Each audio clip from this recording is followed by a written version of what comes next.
ರಾಜ್ಯದಲ್ಲಿ ತೀವ್ರತರವಾದಂಥ ಬರಗಾಲ ಇದೆ. ಬಹುಶಃ ಎಲ್ಲ ತಾಲೂಕುಗಳಲ್ಲೂ ಕುಡಿಯುವ ನೀರಿನ ಸಮಸ್ಯೆ ಈಗಾಗಲೇ ಪ್ರಾರಂಭ ಆಗಿದೆ. ಆ ದಿಕ್ಕಿನಲ್ಲಿ ಸರ್ಕಾರ ಯಾವುದೇ ಪ್ರಯತ್ನ ಮಾಡದೇ ಇರುವಂತಹದ್ದು ದುರ್ದೈವದ ಸಂಗತಿ.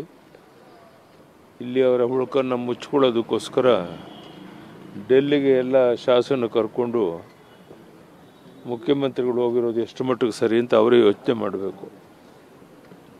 ಪ್ರಧಾನಿಯವ್ರನ್ನ ಕಂಡು ರಾಜ್ಯದ ಸಮಸ್ಯೆಗಳ ಬಗ್ಗೆ ಮಾತನಾಡೋಕ್ಕೆ ಅವ್ರಿಗೆ ಸಂಪೂರ್ಣ ಅವಕಾಶ ಇದೆ. ಅದಕ್ಕೆ ಯಾರು ಬೇಡ ಅಂತ ಹೇಳೋದಿಲ್ಲ. ಆದರೆ ಶಾಸಕರನ್ನ ಕರ್ಕೊಂಡು ಹೋಗಲು ಸೇರಿಸಿ ಮಾತಾಡ್ತಿರೋದಂತೂ ಒಂದು ರೀತಿ ದೊಂಬರಾಟ. ಇದನ್ನು ಯಾರು ಸಹಿಸೋದಿಲ್ಲ.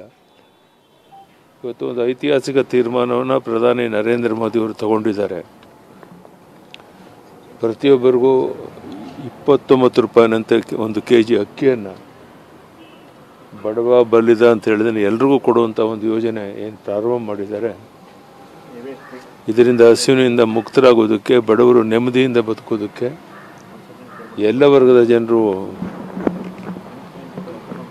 ಯಾವುದೇ ತೊಂದರೆಗಳಿಲ್ಲದೇ ಈ ಅಕ್ಕಿಯನ್ನು ಪಡಿಬೇಕು. ಆ ಅಕ್ಕಿ ನಾವು ಸಹ ಮನೆಗೆ ತಂದು ನೋಡಿದ್ದೇವೆ. ಭಾಳ ಒಳ್ಳೆ ಕ್ವಾಲಿಟಿ ಅಕ್ಕಿಯನ್ನು ಕೊಡ್ತಾ ಇದ್ದಾರೆ. ಇದರ ಸದುಪಯೋಗವನ್ನು ರಾಜ್ಯದ ಜನ ಮಾಡಿಕೊಳ್ಬೇಕು. ಬರುವಂಥ ದಿವಸಗಳಲ್ಲಿ ಲೋಕಸಭಾ ಚುನಾವಣೆಯಲ್ಲಿ ನಾವು 28ಕ್ಕೆ 28 ಲೋಕಸಭಾ ಕ್ಷೇತ್ರ ಗೆಲ್ಲಬೇಕು ಅಂತ ನಮ್ಮ ಶಕ್ತಿ ಮೀರಿ ಪ್ರಾಮಾಣಿಕ ಪ್ರಯತ್ನ ಮಾಡ್ತಾ ಇದ್ದೇವೆ. ಬಹುತೇಕ ನಾವು ಅದರಲ್ಲಿ ಯಶಸ್ವಿ ಆಗ್ತೀವಿ ಅನ್ನೋಂಥ ವಿಶ್ವಾಸ ನನಗಿದೆ. ಈ ದಿಕ್ಕಿನಲ್ಲಿ ಇವತ್ತು ವಿಜಯೇಂದ್ರ ಅವರು ರಾಜ್ಯದ ಅಧ್ಯಕ್ಷರಾದ ಮೇಲೆ ಅವರ ಪ್ರವಾಸ, ಓಡಾಟ, ಕಾರ್ಯಕ್ರಮಗಳು ಇದೆಲ್ಲವೂ ಸಹ ನಮಗೊಂದು ದೊಡ್ಡ ಶಕ್ತಿಯನ್ನು ಕೊಟ್ಟಂತಾಗಿದೆ. ಇದೆಲ್ಲದರ ಉಪಯೋಗವನ್ನು ಮಾಡಿಕೊಂಡು ಪಕ್ಷವನ್ನು ಬಲಪಡಿಸೋ ಕಡೆ ಹೆಚ್ಚು ಒತ್ತನ್ನು ಕೊಡ್ತೇವೆ. ಸರ್, ತಾವು ಕಿಸಾನ್ ಸಮ್ಮಾನ್ ಯೋಜನೆ ಅಡಿ 40,000 ಕೊಡ್ತಾ ಇದ್ರಿ ನೀವು CM ಆಗಿದ್ದಾಗ. ಈಗ ಅದಕ್ಕೂ ಕೂಡ ದುಡ್ಡು ಹೋಗ್ತಾ ಇಲ್ಲ. ಅಲ್ಲಿ ಇದೊಂದೇ ಅಲ್ಲದೆ ಕಿಸಾನ್ ಸನ್ಮಾನ್ ಯೋಜನೆಗೆ ಏನು ನಾವೇನು ರೈತರಿಗೆ ಅನುಕೂಲ ಆಗಲಿ ಅಂತ ಒಂದು ಮಾಡ್ತಾ ಇದ್ದೋ, ಅದನ್ನು ಕಟ್ ಮಾಡಿ ಯಾವುದೋ ಪುಕ್ಕಟ್ಟೆ ಕೆಲವು ಕಾರ್ಯಕ್ರಮ ಕೊಡ್ತಾನೆ ಅಂತೇಳಿ ಹೇಳ್ಕೊಂಡು ಓಡಾಡ್ತಿರುವಂಥದ್ದು ಎಷ್ಟು ಮಟ್ಟಿಗೆ ಸರಿ ಅನ್ನೋದು ಪ್ರಶ್ನೆ.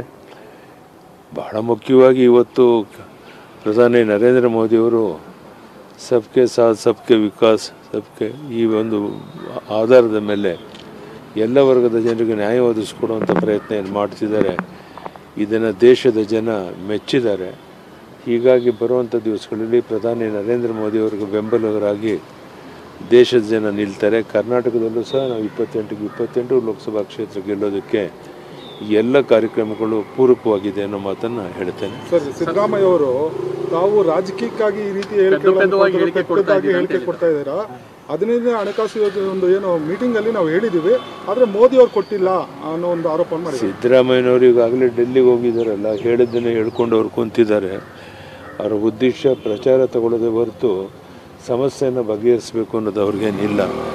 15ನೇ ಹಣಕಾಸಿನ ಆಯೋಗ ಇರಲಿ, 16ನೇ ಹಣಕಾಸಿನ ಆಯೋಗ ಇರಲಿ, ಯಾವುದೇ ವಿಷಯದ ಬಗ್ಗೆ ಅವರೇ ಅಧಿಕಾರದಲ್ಲಿ ಇದ್ದ ಸಂದರ್ಭದಲ್ಲಿ ಏನು ಮಾಡಿದ್ರು ಅನ್ನೋದು ಸಹ ಇಲ್ಲಿ ಪ್ರಶ್ನೆ ಉದ್ಭವ ಆಗುತ್ತೆ.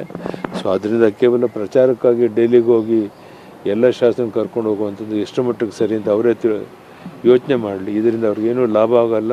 ಇದರಿಂದ ಪಕ್ಷಕ್ಕೂ ಜನರಿಗೂ ಹಾನಿಯಾಗುತ್ತೆ. ಧನ್ಯವಾದ. ನಡೀತಾ ಇದೆ, ಚರ್ಚೆಗಳಾಗ್ತಾ ಇದೆ. ಬಹುಪಾಲು ಯಾರು ಅಭ್ಯರ್ಥಿ ಆಗ್ಬೋದು ಅನ್ನೋ ಸೂಕ್ಷ್ಮ ಅವರು ತಿಳಿಸಿ ಕೆಲಸ ಮಾಡೋಕ್ಕೂ ಹೇಳಿದ್ದೇವೆ. ಫೈನಲ್ ಆಗಿ ನಾಡಿದ್ದು ಅಮಿತ್ ಶಾ ಜಿಯವರು ಬಂದಾಗ ಒಂದ್ಸರಿ ಚರ್ಚೆ ಮಾಡಿ ಯಾರು ಎಲ್ಲೆಲ್ಲಿ ನಿಲ್ಬೋದು, ಏನು ವಾಸ್ತವಿಕ ಸ್ಥಿತಿಯನ್ನು ಅವ್ರ ಜೊತೆ ಚರ್ಚೆ ಮಾಡಿ ಒಂದು ರೂಪಕ್ಕೆ ತರುವಂಥ ಪ್ರಯತ್ನ ಮಾಡ್ತೇವೆ. ಧನ್ಯವಾದ.